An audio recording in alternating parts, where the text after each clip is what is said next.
Anem a practicar. Quina d'aquestes propietats és dels sòlids?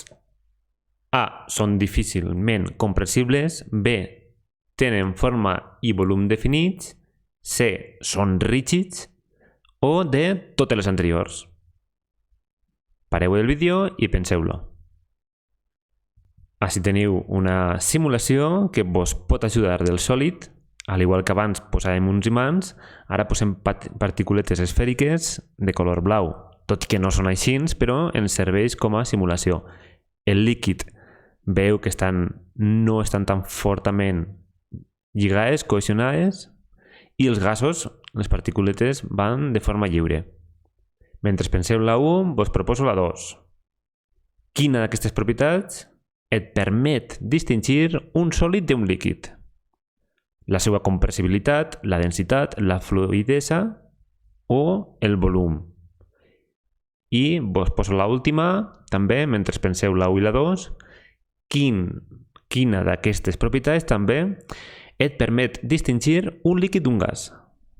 Un líquid d'un gas. La fluïdesa, A, el fet que pràcticament no hi hagi cap força d'interacció entre les partícules, B, la densitat, C, o cap de les anteriors, D.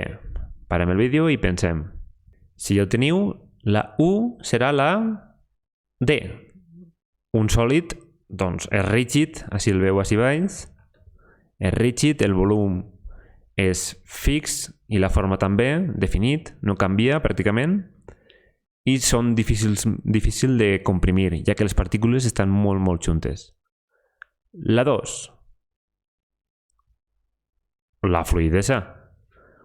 Entre un sòlid i un líquid, doncs, la densitat, compressibilitat i el volum no canvia. Però, en canvi, la fluïdesa sí.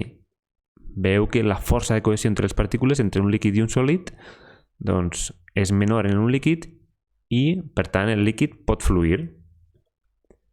I la 3. La densitat. El que més canvia d'un líquid a un gas és la seva densitat. La densitat és la quantitat de massa per unitat de volum.